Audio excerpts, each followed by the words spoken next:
불교를 보고 이제 앞으로 이렇게 해야겠다라는 생각을 갖고 불교의 가르침을 근데 새롭게 혁신하는 면이 있거든요. 무아란 말은 불교에서 굉장히 중요한 핵심 가치잖아요. 근데 무아가 되지 않으면 사실은 공적으로 공을 받드는 삶을 살 수가 없는 것이죠. 그래서 무아 봉공이라는 말이 이제 불교의 핵심 가치하고 이제 저희 같은 경우는 이제 유가적 가치도 같이 포함하고 있다.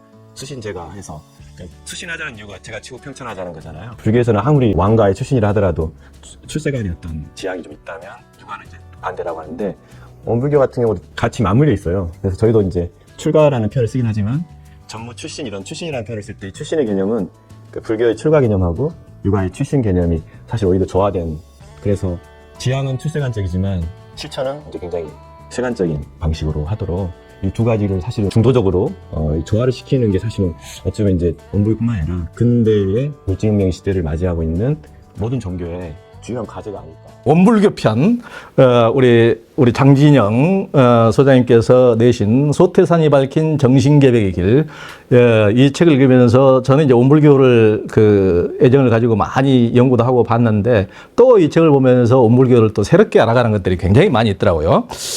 이제 이 원광대학교 마음인문학 연구소 소장님이십니다. 장진영 박사님이요. 이제 한국인들은 워낙 외세에 억눌리고 사대주의에 물들다 보니까 자기 안에서 난 것들이 위대성을 쉽게 간과하는 경향이 있는데, 우리 장진영 박사님이 쓰신 소태산이 밝힌 정신개백의 길을 읽다 보면 어떻게 인간과 사회의 진화와 진보의 길을 이렇게나 정교하게 그려놓은 종교가 있을까 하는 생각을 하게 되는데요. 종교라고 하면 신앙인들은 자기 종교는 깊게 믿고 존경하지만 타자들의 눈에는 어떻게 보면 귀신 신하라 까먹는 소리로 들리기도 하는데, 이 책을 보면 그런 구석이라고는 도무지 찾아보기 어려울 만큼 체계적이고 합리적인 종교도 있구나라는 것을 알 수가 있습니다. 근데 첫 번째 질문인데요. 종교는 거의 창시자의 개인 체험으로부터 시작돼서 신앙을 갖게 되는데도 갖게 돼서 이제 개인 체험이 중시되기 마련인데요. 원불교 교조인 소태산 박중빈의 경우는 어려서부터 치열한 구도 과정을 거쳐서 깨달음을 얻는데, 이제 그가 제자들을 키우는 과정은 그런 개인 체험과는 상당히 이제 거리가 멀어 보여요. 맨 먼저 시작하는 것이 바다를 막아서 26,000평의 땅인 정관평 뜰을 이제 개간한다든지, 저축 조합을 만든다든지, 또 기도를 해도 10명의 제자가 공동으로 함께 기도하는 법인성사 같은 그런 공동체성과 공적인 것을 엄청 강조하는데, 그래서 무아봉공, 즉 내가 없이 봉사하고 공익을 위해 성심성의를 다하는 것을 상당히 중시하더라고요. 만약 원불교가 다른 종단처럼 어떤 연불이나 주문만 외우면 만사형통이다, 네 소원 다 들어진다, 이렇게 한다면 더 쉽게 성장했을 수도 있을 것 같은데, 왜 소태산 대종사께서는 그렇게 처음부터 공적인 것을 시중 일관 강조했습니까? 이제 중요한 또 질문이신 것 같아요. 이제 쭉 보시면서 소태산의 이제 그 생애 과정에서 전반부와 후반부를 굳이 나눈다면 이제 대각 전과 후로 좀 나눠볼 수 있을 것 같은데, 사실 이제 대각 전의 삶이라는 것은 길을 알지 못하고 사실 새로운 시대의 새로운 질문들, 새로운 도전들이 소태산 개인 능력뿐만 아니라 한국에 있는 모든 민중들에게 새로운 도전이 주어졌었잖아요. 근데 그거를 찾아가는 과정에서 있었던 이제 길을 모르고 찾아다녔던 과정이라면, 이제 깨달음을 얻고 나서는 이제 방향을 이제 새롭게 설정하는 시기에서는 우리가 함께 새로 만들어갈 시기는 어떤 시대인가, 어떤 곳인가, 어떤 시대인가에 대한 자각이 있었기 때문에 이제 그랬다고 보는데요. 말씀대로 이제 그 내용을 좀 비교를 해보면은 소태산은 이제 어쩜 아주 기본적인 우주와 인생에 대한 의무로부터 이제 시작이 되었고, 그런 의무는 의무를 갖지 않으면 살 수 없는 시대에 이제 이미 살고 있기 때문에 누구나 가질 수 있는 의무이긴 해요. 하지만 그거를 끝까지 구도의 과정에서 해왔다는 게 중요한데, 개인적으로 볼 때는 한 11세부터 14세까지 한 4, 5년 동안 이제 개인 기도를 한 거거든요. 그런데 이제 그런 기도를 사실 누구나 할 수 있는 기도는 아니에요. 내가 볼 때. 특별한 기도인데, 깨달음 얻고 나서는 10사람을 이제 제자를 이제 본인을 포함해서 10사람 한 단으로 해서 우리가 한 마음이 되어서 이 일을 해야 된다라는 생각들을 가졌던 것 같아요. 이제 앞으로 시대는 한 사람이 이러고 저러고 할 시대가 아니고 10사람이 한 마음이 된다는 거. 또 저런 게 굉장히 의미가 있다고 생각이 들고, 그래서 10사람을 한 마음으로 만들기 위한 기도. 근데 이건 매일 하는 기도는 아니에요. 10일에 한 번씩 기도를 해서 이제 100일 기도 정도를 하고 나서 이제 법인 성사라고 하는 이제 백지의 혈인이 나타나 이적을 이제 함께 경험했기 때문에 이걸 부정할 수도 없고, 또 그거를 또 태워버렸기 때문에 이제 증거는 남아있지 않지만 부정할 수는 없지만, 유일하게 이제 원불교 내에서 이적이라고 하는 게 이제 바로 그건데, 법계, 그러니까 음계, 법계에 이제 인정을 받는 사건이거든요. 그러면서 개인의 기도를 전체의 기도로 이제 전환시킨 어떤 면이 있을 것 같고요. 또 구도 과정에서 이제 아까 정관평이라고 이제 이름을 지었는데 2만 6천 평에 1차 방언 공사를 하고요. 그 이후에 이제 개관 사업을 추가로 해서 이제 2차 방언이 또 있는데 어쨌든 그거를 한 걸 생각해 보면은 소태산 대종사께서 이제 구도하는 과정에서 사실 부모님 계실 때는 굉장히 후원을 받았는데 나는 신용이 있었고 근데 이제 부모님 돌아가시고 나서는 굉장히 공평해진 거예요. 그 빚독촉도 많고 그러니까 그거를 해결하는 과정에서 당시 이제 그 임자도 앞바다의 타리파시 바다에서 열리는 파시에 직접 가서 정말 돈을 벌어가지고 그 빚독촉하는 부호에게 그 빚을 갚았던 과정이 나오거든요. 이거는 영적 수행의 과정이 특히 지금 같은 시대에는 경제적 뒷받침이 없이는 어렵다라는 어떤 자각을 개인적 체험을 통해서 했다고 저는 생각을 해요. 그러면 새로운 종교를 열려고 할 때 어떤 자립적 기반이 형성되지 않았을 때 그게 없었을 때 바른 우리의 공부 혹은 이제 어떤 수도의 길을 갈 수 있을까라는 생각을 분명히 하셨을 것 같고 제자들을 모아서 그때 당신도 이제 자기 사제를 내놓고 부모에게 일부 빌리고 해가지고 숫장사를 한 거예요. 그래서 이제 그 돈을 가지고 조합을 통해서 이제 돈을 얻어가지고 개척 사업을 한 건데 그거는 이제 우리가 수도 생활이 일상생활 혹은 경제생활과 뗄 수 없다라는 어떤 자각이 있었던 것 같고요. 그런 시대에 맞게 일상생활을 떠나지 않고 수행할 수 있는 방법을 당신의 이제 그런 과정을 통해서 제자들 알렸던 것 같고요. 또 그 과정이 사실 영적 수행의 과정이에요. 열심히 그 금주 금연해서 돈을 모으고 허례 폐지해가지고 돈을 모으고 또 그 돈 가지고 직접 몸으로 뛰어들어서 그 갯벌을 막는 과정이 얼마나 힘들었을 거예요. 근데 그 과정을 다 영적 수행의 과정으로 사실 저는 이제 승화시켰다고 보거든요. 그게 이제 나중에 앞으로 시대의 종교는 수도와 생활이 둘 아닌 산 종교를 한다라는 메시지로 이제 정리가 되는데 그래서 이제 철저하게 소태사는 이제 제자들을 일하면서 공부하고 공부하면서 일할 수 있도록 했던 것이고 이제 아마 이제 그 정경 선생님 그 얘기도 있을 텐데 묵상과 실행을 함께 갖도록 했던 그 예수의 전통 같은 경우 그런 전통도 사실은 이제 불교에서는 이제 그 백장 청규에 나와 있는 일하면서 이제 공부하는 그런 전통들이 사실은 지금 이제 보편적으로 모든 종교나 수행자들이 자기 일상생활을 떠나지 않으면서 수행하고 수행하면서 일상생활을 더 적극적으로 개척해 나가는 그런 시대가 됐기 때문에 아마 그 방법을 당신께서는 이제 취하지 않으셨을까. 되게 더디죠. 하나씩 다 해가야 되니까 제자들도 막 정말 신비의 이적을 낳아가지고 막 모으면은 금방 모일 텐데 그런 게 전혀 없었어요. 하나씩 단계를 거쳐가면서 그 이소송대라고 하죠. 작은 것을 하나씩 쌓아서 크게 이루어가는 그 과정대로 그렇게 닦아가신 거라고 생각합니다. 네. 이제 장진영 소장님 이렇게 책을 보면서 더군다나 이제 소태산 대종사의 어떤 삶을 보면서도 하여튼 우리가 뭐 산속에서 어디에서 뭐 지리산이고 금강산이고 어디서 도만 닦는다고 뭔가가 되는 게 아니고 그런 식의 이제 도를 닦고 이런 분들도 상당히 많았지만은 그래가지고 이제 우리가 생긴 민족이란 이름으로 민족 종교들이 뭐 수백 개가 있었지만 그 중에서 이렇게 오래 남고 보편 종교로 지금도 이렇게 널리 알려진 천도교라든가 온불교라든가 대종교라든가 이 정도 되려면은 그런 교조나 이런 분들도 최재우도 이미 그 깨달음을 얻기 전에 그 한 10년 동안 전국을 주유하고 만주까지 이렇게 가고 세상에 돌아가는 걸 이렇게 돌아가고 있구나라는 것을 절실하게 이제 알았다고 그러는데, 우리 소태산 대종사께서도 우리 궁벽한 산촌의 영광에서 사셨지만은 세상 돌아가는 것을 굉장히 알았고, 정말 경제적인 문제를 해결하기 위해서 그때 당시에는 획기적인 간척도 하고 임자도에 가서 어떻게 보면 그 생선장사도 하시고 그러면서 하여튼 세상 돌아가는 것을 이렇게 알았구나. 뭐 대종교도 당연히 우리 홍합나철 뭐 만주까지 가서 이제 본부를 백두산 쪽으로 옮기시고 이런 식으로 세상 돌아가는 것에 무지한 분이 아니었구나라는 것을 알게 되는데 소태산 대종사께서도 굉장히 세상 돌아가는 것을 자기 내적인 어떤 체험만이 아니고 세상과 이제 회통해서 세상 문제를 해결하기 위해서 처음부터 굉장히 그 깨달음이 거기로부터 났다 하는 것을 이해하게 됩니다.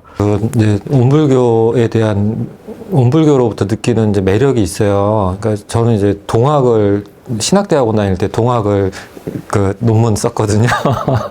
그러니까 올해 뭐 수훈 이제 200주년이기도 하고 하니까 그러니까 이제 구한말 뭐 이제 19세기 중후반 20세기 초 이게 이제 우리 민족에게는 엄청난 이제 고통의 시대잖아요. 그러니까 파란고해의 시대이고 뭐 수훈께서는 이제 각자유심의 시대라고 보시면서 그 대안을 찾으려고 했던 이제 종교적 그 창조적 종교인들 지도자들이 막 정말 막 분출하던 시대였던 것 같고요. 근데 이제 그 시기에 그 동학과 이제 온불교의 좀 차이가 있는 것 같아요. 그러니까 동학은 그 이제 갑오 농민 전쟁이라고 우리가 또 정의하는 굉장히 이제 혁명적이고 변혁적인 그 저항의 경험이 있었고, 근데 그 저항은 사실상 엄청난 학살당한 경험이었잖아요. 그러니까 우금치 전투는 우리가 굉장히 자랑스러운 어떤 민족 투쟁의 그 사건을 생각하지만은 대학살의 장이었거든. 그러니까 그 민중의 삶이 그냥 이제 이 외세의 엄청난 이제 물리력, 군사력에 무참하게 짓밟혀 버리고 죽임당하는 때에 이제 그 이후에, 그러니까 동학 이후, 이제 수훈 이후에, 갑오 농민전쟁 이후에 이 파란고해를 보시면서 이제 이 일 어찌할꼬 이제 고뇌하시고 길을 찾으셨을 것 같은데, 그때 그 고민을 하셨을 것 같아요. 소태산 대종사께서도 이 민족 독립과 변혁의 길로 갈 건가, 아니면은 좀 힘을 기르고 너무나 이제 피폐하고 파괴되어 있는 그 민중의 일단 생명부터 좀 살리고, 그러면서 그 이 변화의 거대한 이제 개벽의 길을 가는 고민을 많이 하셨을 것 같고, 그래서 저는 이 온불교의 어떤 영성은, 그리고 어떤 수행의 길은 굉장히 이제 일상적이고 생활적 영성의 성격이 강하다. 그러니까 어떤 이제 사회 변혁적인 영성보다는 일단 민중의 삶을 좀 돌보고 그 보듬고 키워내고 육성하는 그런 길을 선택하셨던 것 같아요. 그리고 그 면에서 본다면, 하지만 이제 동학이나 온불교나 물론 이제 수훈께서는 이제 개벽이란 말을 정확하게 이제 그 후천 개벽이란 말을 쓰지는 않으셨지만, 어떤 이제 물질이 개벽되니 정신이 개벽되고, 어떤 우리가 지금 그 동학에서 가르쳐 왔던 이제 후천 개벽의 거대한 이제 문명 전환은 지금 21세기에 가장 필요한 게 아닌가 싶어요. 우리가 왜냐면은 그 이 현대 문명 그리고 산업 문명의 어둠과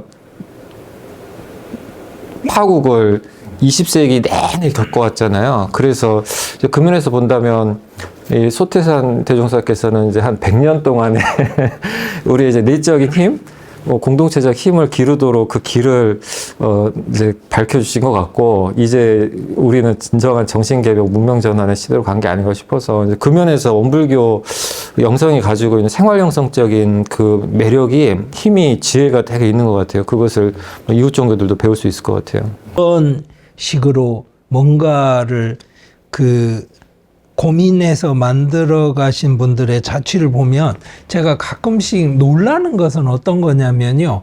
원불교가 불교냐 이런 질문들을 이제 일상생활에서 많이 접하잖아요. 그런 질문은 아예 접어두고 그냥 제 개인적인 느낌을 그냥 간단하게 말씀드리자면 딱 이런 겁니다.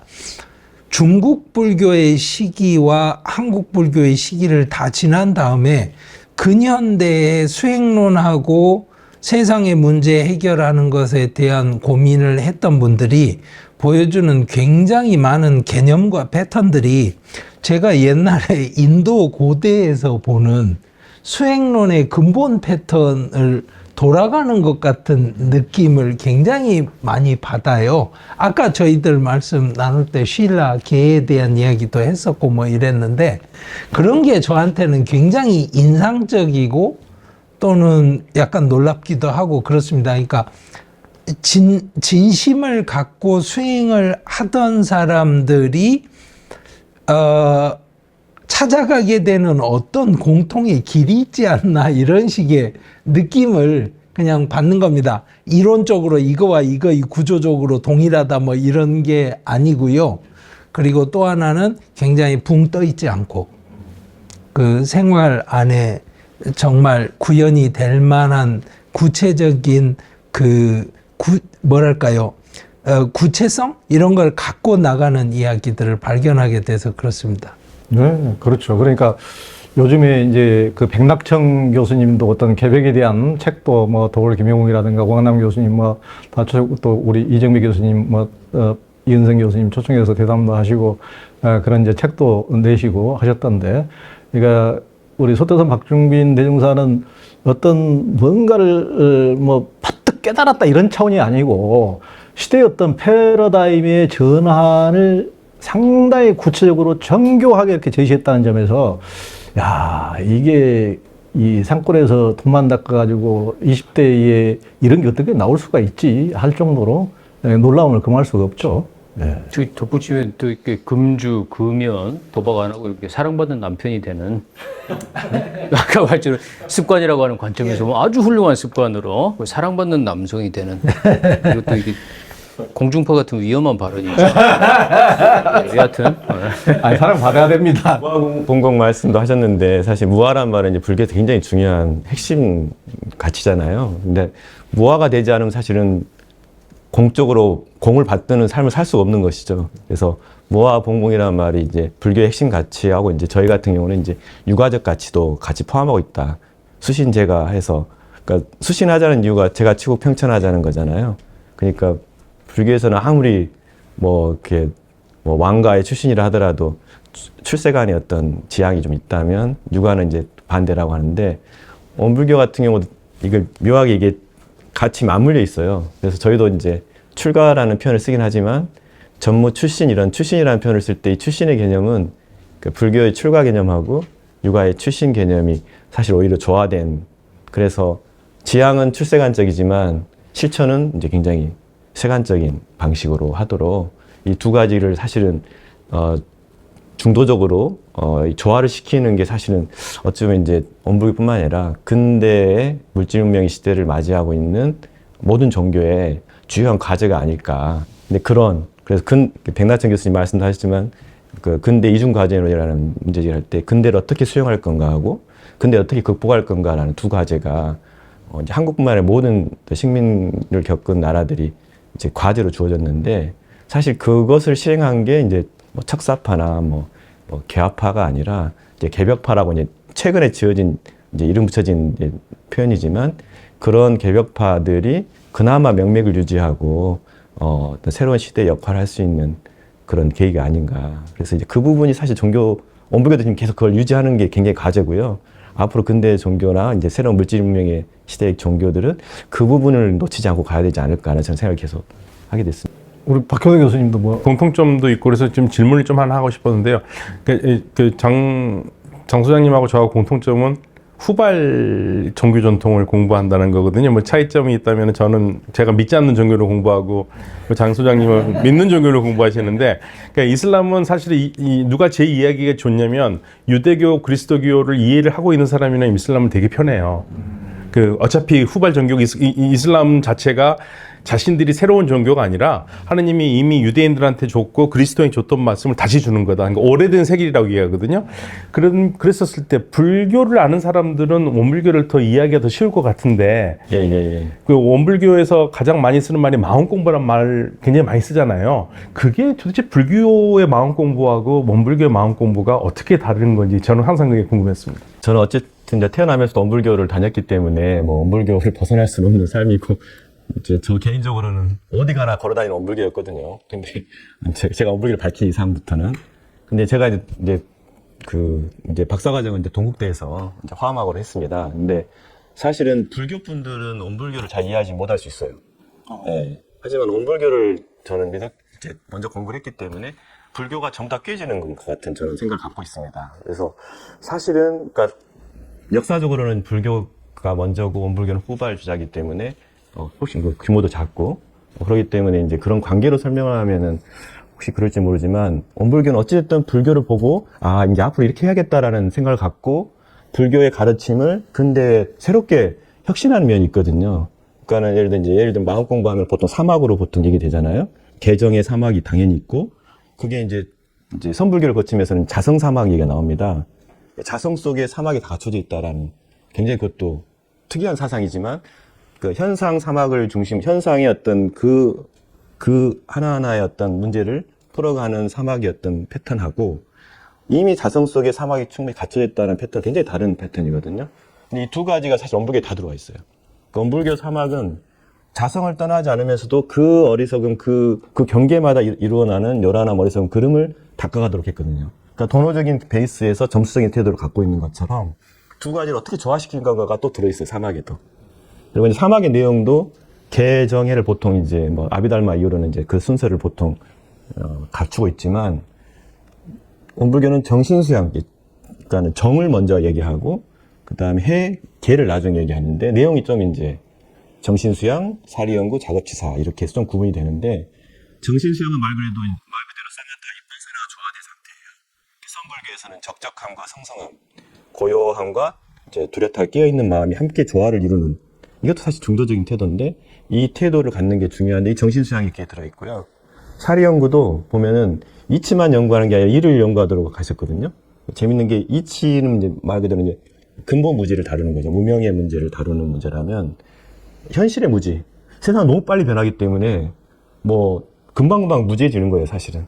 그리고 실제 현실의 문제를 우리가 계속 풀지 못했을 때 끊임없이 고통을 받을 수밖에 없는 현실이고 그렇기 때문에 근본적으로 무지를 다루는 이치의 문제와 현실의 무지를 다루는 이제 일의 문제. 그래서 그러니까 일과 이치를 함께 한다 해서 사리 연구거든요. 그리고 이제 개를 얘기할 때도 어쩌면 자기를 타락하게 만드는 윤리적인 어떤 문제들을 보호하기 위해서 금지하는 조목이 강하잖아요. 개라는 것은. 하지만 원불교에서 작업치사는 취하고 버리는 게 분명합니다. 그래서 정의는 취하고 불의는 버리는. 그래서 금지와 권장을 아우르도록 했고 굉장히 이제 적극적인 실천. 이제 그런 말을 잘 안 쓰지만 죽기로서 실행하라는 표현이 나오거든요. 그래서 실행의 문제에 있어서 굉장히 강조를 많이 하고 있는 게 원불교 사막이 좀 더 특징이다. 이거 당연히 이제 불교의 개정의 사막을 가져왔지만 더 현대 사회의 일상생활 속에서도 적용할 수 있도록 사막을 또 재구성한 거기 때문에 어쩌면 이제 새로운 그러니까 기존의 불교의 개정회를 이해했던 분은 좀 낯설게 느낄 수 있는 거지만 내용상으로는 그거를 연장하면서 시대에 맞게 재구성했다. 이렇게 하면 이제 마음공부의 범위가 좀 이제 이해가 되실 수 있을 거라고 생각합니다. 다음 질문에서 이제 그게 좀 이어지는데요. 원불교의 특징을 한마디로 꼽으라면 이제 허무맹랑한 구호가 아닌 실제적이고 체계적인 마음공부기를 제시했다는 점인데요. 믿기만 하면 구원을 받는다든가 한번 깨달으면 다시 수행할 게 없다는 식의 구호가 아니고 실제적으로 마음공부를 진보할 수 있도록 이제 체계적인 길을 제시하고 있는데요. 마음 대조 일기까지 써서 대조하고 챙기고 또 챙기라 이렇게 한 데서 요즘 세계적인 유행이 되고 있는 마음 챙김을 챙기고 챙기라 이런 대목이 100년 전부터 마음 챙김을 강조했다고 볼 수가 있는데요. 한 번 신비 체험을 한다고 그걸로 다 된 게 아니고 끊임없는 훈련을 통해 이제 보통급에서 특신급으로 또 특신급에서 법마상정급으로 법마상정급에서 법강학마의로 법강학마에서 출가의로 출가에서 대각열애의로 이렇게 향상 일로를 걷도록 이끄는데요. 그런데 그렇게 체계적으로 훈련해서 모범생들이 되어서 원불교 교우님들은 모범생처럼 이제 보이는데 어디 가나 모범생이라고 그러죠. 하지만 이제 현대사회는 이제 좀 더 자유로운 개성시대인데 이제 그런 점에서 이 자유로운 현대인들의 어필하기에는 이제 단점이 어떻게 보면 될 수도 있다고 보여지는데 우리 장 소장님이 보시기에는 이제 그런 점을 어떻게 보고 원불교 훈련이 인격과 성숙에 실제로 도움이 됩니까? 저도 맨날 듣는 소리가 FM 같다고. 네, 그런 얘기 많이 듣고 좀 파격적인 얘기도 좀 하고 좀 벗어난 얘기도 해야 되는데 그 틀 안에 늘 있는 것 같다는 지적을 많이 받았어요, 선생님들한테도. 제 스스로도 이제 그런 것 같긴 한데, 이거는 어찌 보면은 원불교가 오랫동안 이제 소수 종교로서 진행되어오는 과정에서 좀, 뭐랄까, 몸에 배인 것 같은 느낌이에요. 예를 들어, 더 거슬러 올라가면, 저 어렸을 때뿐만 아니라 더 거슬러 올라가면은 일제시대 때에 사실 무라야마 지준이라고 이제 아시겠지만 조선의 유사종교, 조선 총독부의 이제 촉탁으로서 이제 그 조선의 모든 종교를 연구를 하면서 유사 종교란 말은 공인 종교의 반대말이거든요. 공인화되지 않은 종교들을 다 조사를 한 거예요. 예, 대표적으로 동학계, 증산계, 또 불교계에서 이제 당시 불법 연구회하고 이제 대각교가 있었죠. 그때 백영성 스님께서 범어사 문중으로 다시 이제 귀속되긴 하셨지만 대각교 운동을 이제 독립적으로 하셨던 시기가 있거든요. 그때 사실 불법 연구, 이 무라야마 지준이 그 조사한 자료가 사실은 지금 같은 종교가 문광부 관리인데 당신은 경무국 관리인 거예요. 그러니까 준 범죄 집단으로 바라보고 있는 거예요. 사실 그래서 증산 같은 경우도 이제 아시겠지만 보충교 같은 경우가 굉장히 제1정교였을 때가 있었는데 이제 차경석이 죽고 나서 1년 안에 몇 개월 사이에 해체가 돼버립니다. 네, 그런 과정들이 어떻게 가능했겠는가. 그러니까 정교를 바라보는 태도가 그 당시 어땠는지 알 수 있거든요. 어쨌든 지금 생각하면 좀 여유있게 얘기하지만 살벌한 시대에 정교들이 살아왔기 때문에 남녀 문제, 특히 재정 문제, 또 이제 사상 문제 한번 걸리면은 살아남기 힘든 그런 시대였었고요. 말씀대로 그 내부 규정들이 다 있어. 남녀 간에 만나려면은 그 나이 드신 어른이 있는 데서 서로 만난다든지 뭐 굉장히 세밀하게 그런 남녀의 어떤 교제 문제라든지 또 재정적인 문제도 사실 돈 한 푼도 소홀함이 없이 철저하게 그때 경성의 부계 학원에 제자들 보내가지고 교육을 시켜가지고 다 회계 관리를 다 합니다. 그런 정도로 철저하게 했기 때문에 버틸 수 있었던 것 같고요. 이건 해방 이후도 마찬가지예요. 해방 이후에도 원불교는 사실은 많지 않기 때문에 다른 종교에서 한두 번 큰 사건 나오면은 한번 휘청하다가 또 지나가 버리잖아요. 왜냐면 워낙 또 탄탄한 기반이 있고 또 많은 좋은 이제 성직자들이 또 있기 때문에 하지만 원불교는 만약에 한두 사람이 문제를 일으켰다. 그러면 바로 그냥 문 닫아야 됩니다. 예. 우리나라가 그렇게 호락호락한 나라도 아니고. 그러니까 사실은 뭐 겉으로 보는 모범적으로 보일지 모르지만 살아가는 것 자체가 한국 사회에서 용인되고 인정받는 과정에서 얼마나 한 분 한 분들이 그 철저하게 자기를 관리하면서 살아왔을까라는 생각을 저는 합니다. 네, 그러니까 그런 점이 아마 있었을 것 같고요. 그게 어떻게 보면 모범적으로 혹시 비쳤을지는 모르겠지만 이제 그런 정신들이 있었고 또 이제 말씀대로 앞으로 시대는 한정교가 어떻게 할 수 있는 시대가 아니고요. 저희들도 공부하다 보면은 여러 종교 하나 더 덧붙여서 플러스 1을 하자고 나온 게 아니라 오광남 교수님 얘기도 있지만 신층 종교를 저는 지향했다고 저는 생각을 해요. 그래서 처음에 개교의 동기나 교법의 청소를 하는 거 보면은 그 모든 종교의 이제 그 가르침도 통합 활용한다라는 취지도 들어있고 또 재불재성, 모든 성자와 모든 부처님의 본의를 어떻게 살릴 것인가 이런 얘기들이 많이 있어요. 그러니까 이제 원불교 후발 주자이기 때문에도 그렇지만 이 시대가 하나의 종교로서 어떻게 하겠다는 시대가 아니라 많은 종교들이 함께 하도록 그러기 위해서는 이제 사실은 이제 각자의 마음이 새로워져야 되고 또 그럼으로써 이제 성현들이 부활돼야 된다고 했어요. 그리고 그래야만 종교가 다시 부활된다. 그래서 도덕이 부활되고 세계가 부활될 수 있다. 이런 표현들이 또 이제 대산정사님이 표현이긴 하지만 그런 표현들이 나올 수 있는 거는 기본적으로 지향 자체가 그런 데 좀 가깝게 있지 않은가. 그래서 다른 종교들하고도 대체로는 무난하게 원만하게 지내고 또 일상에서도 배척받지 않는 선에서 사회에 참여하면서 그렇게 지내오지 않았을까. 되게 모범적인 답을 한 것 같은데. 그러니까 제가 모범적인 답을 했습니다. 그러니까 그걸 한마디로 압축하면은요. 어쩔 수 없이 모범적으로 하신다는 얘기예요. 어쩔 수 없는 살아남기 위해서 어쩔 수 없이 네, 모범적인 엄청나게 조심한 것 같아요. 제가 어디서 읽어보면은 그 소태산 대종사께서 그러니까 원불교에서는 이를테면 여자 교무님들이 굉장히 많잖아요. 초기부터. 그러니까 이제 남녀 문제가 생길까봐. 그러니까 소태산 그 밑에 뭐 제자들도 뭐 정산 송규라든가 뭐 대산 김대거라든가 정말 믿고 맡길 만한 기라성 같은 제자가 있었음에도 불구하고 그 소태산 대종사께서 어떻게 말씀하시냐면 나 외에는 아무도 믿지 마라. 남자라고 생긴 것은 절대 믿지 마라. 그렇게 할 정도로 그 신뢰받는 제자들이 들었으면 상당히 기분이 안 좋았을 수도 있겠지만은 인간에 대한 불신이 굉장히 크죠. 남성에 대한 특히.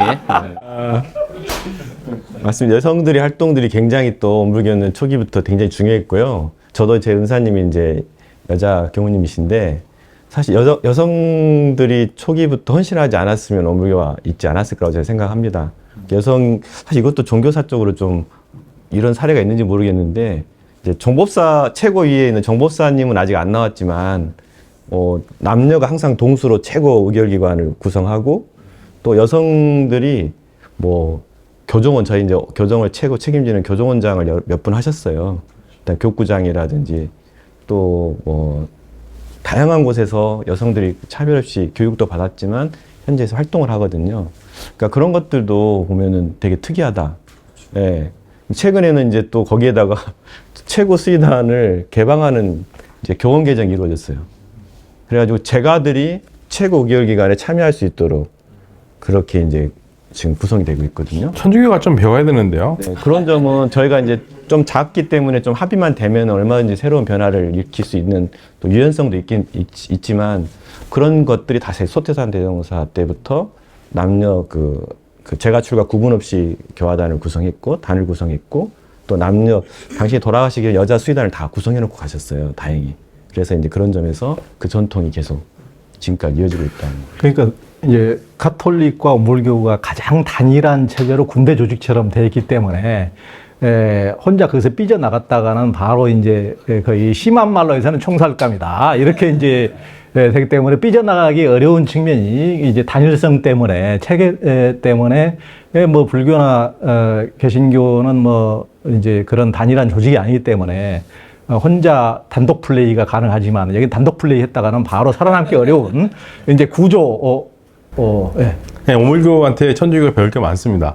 왜냐면요, 천주교를 가만히 보시면은 사실 교회가 시작한 게 제자들 다 도망가고 빈 무덤을 본 여성들이잖아요. 그러니까 교회 여성들이 사실 그리스도교회는 여성들이 시작한 건데 2000년 동안 남자들이 그 숟가락 얹어놓고 자기네들이 멋대로 하잖아요. 그 제일 심각한 게 이 천주교였으니까 제일 심각해요. 계속 천주교가. 파문당할 얘기를 하는데 책임 못 집니다.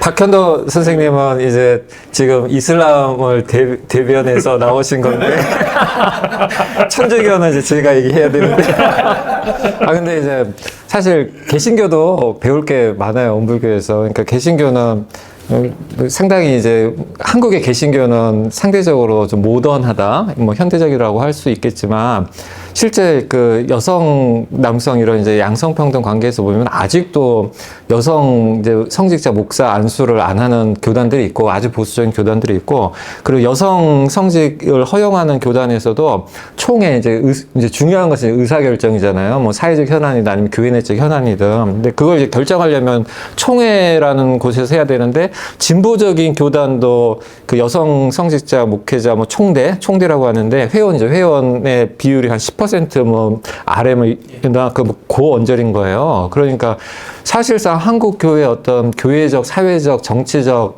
뭔가 결정을 하는 것은 60대 이상 남성들이 다 하고 있는 거거든요. 근데 이미 초기부터 이런 이제 여성, 남성의 그 비율도 좀 균형 있게 하고 최근에 이제 그 제가자라고 해요? 네, 제가 뭐 이런 뭐 평신도 제가자들도 이런 가장 중요한 의사결정에 포함시킨다라고 하는 거 보면 개신교 배울 게 되게 많고 일단 우리 그리스도교는 반성하는 걸로 우리 할 말이 없어요. 근데 무슬림들한테도 우리가 할 말이 없습니다. 우리가 잘 산다고 하지만 그 튀니지 같은 경우가 우리 여성들이 정치 참여율보다 튀니지가 더 높습니다.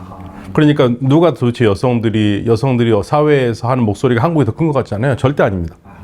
그러니까 우리 박현도 교수님이 그 이슬람권의 여성이 얼마나 정치권에서 수장과 총리와 대통령을 많이 하고 있는지 엄청나게 열거를 13개 국가인가 이렇게 쫙 해놓으셨더라고요. 흥미로웠습니다.